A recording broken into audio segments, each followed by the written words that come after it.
Artificial intelligence ये शब्द आजकल हर जगह है ना? अपने फ़ोन में, हमारी गाड़ियों में, सब जगह। पर क्या हम सच में जानते हैं कि इसका मतलब क्या है? चलिए आज इसी गुत्थी को सुलझाने की कोशिश करते हैं।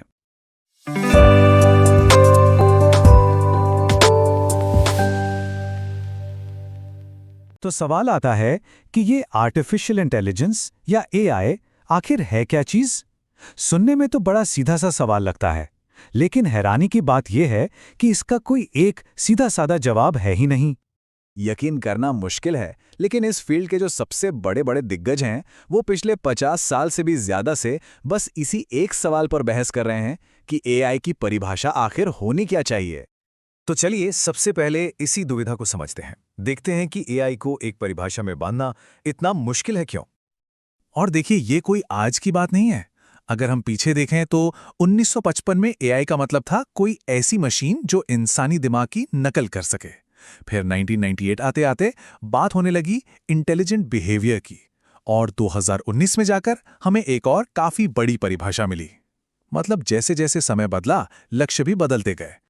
तो आज के समय में जो सबसे सटीक परिभाषा मानी जाती है वो ये है, एआई एक ऐसा सिस्टम है जो अपने माहौल को समझता है, फिर उस जानकारी पर सोच विचार करता है और फिर अपने गोल को पूरा करने के लिए एक्शन लेता है। तो 3 चीजें हुई, समझना, सोचना और एक्शन लेना। ये 3 बातें याद रखनी है।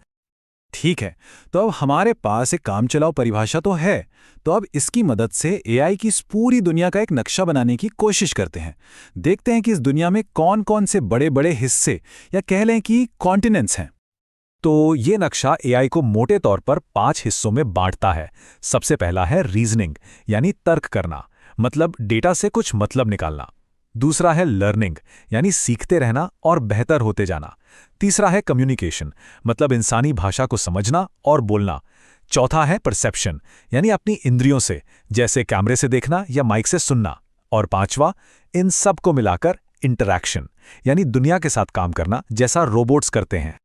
चलिए, नक्शा तो देख लिया, अब थोड़ा और करीब से देखते हैं और ये जानने की कोशिश करते हैं कि एआई के टूल बॉक्स में आखिर औजार कौन कौन से हैं। शुरू से ही ना, एआई बनाने के 2 मेन स्कूल ऑफ थॉट रहे हैं। एक है नीड्स का रास्ता, जो बिल्कुल साफ सुथरे नियमों और लॉजिक पर चलता है, जैसे मैथ्स। और दूसरा है स्क्रफीज का रास्ता, जो असल दुनिया के बिखरे हुए ढेर सारे डेटा से पैटर्न सीखता है। कह सकते हैं कि एक रास्ता है बिल्कुल सलीके वाला और दूसरा थोड़ा मेसी। और आज का जो ज्यादातर एआई है वो इसी दूसरे मेसी रास्ते पर ही काम कर रहा है।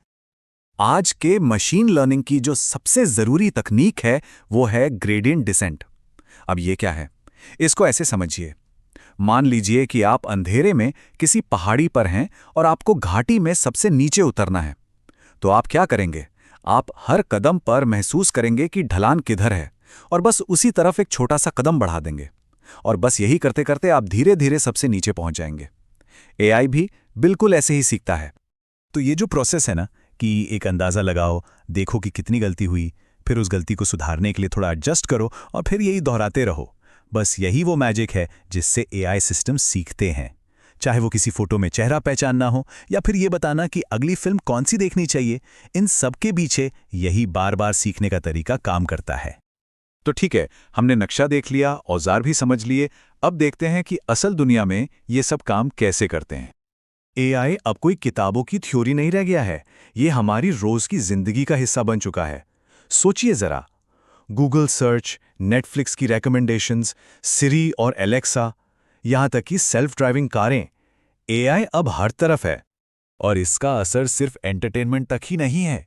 हेल्थ केयर में देखिए, पार्किंसंस जैसी बीमारियों के लिए दवा खोजने की जो प्रक्रिया है, एआई ने उसे 10 गुना तेज कर दिया है। 10 गुना। इसका सीधा मतलब है कि मरीजों तक इलाज सालों पहले पहुंच सकता है। ये सच में जानें बचा रहा है।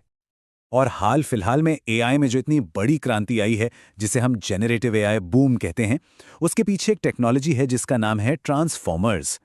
ये एक तरह का बहुत ही कॉम्प्लेक्स न्यूरल नेटवर्क है, मतलब इंसानी दिमाग से प्रेरित एक कंप्यूटर सिस्टम। और ये भाषा को समझने में इतना जबरदस्त है कि इसने सब कुछ बदल दिया।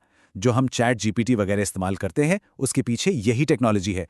लेकिन कहते हैं ना, with great power comes great responsibility. जैसे जैसे एआई ताकतवर हो रहा है, वो अपने साथ कुछ बहुत बड़े और मुश्किल सवाल भी लेके आ रहा है। ऐसे सवाल जिनके जवाब हमारे पास अभी नहीं है।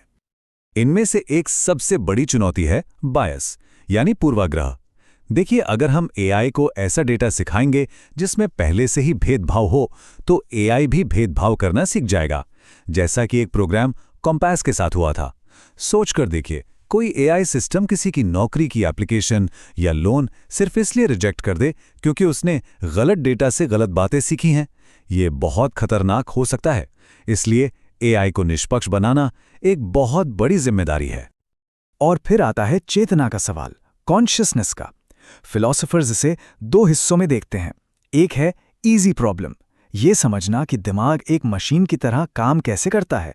लेकिन असली पहेली है हार्ड प्रॉब्लम, कि हम चीज़ों को महसूस क्यों करते हैं।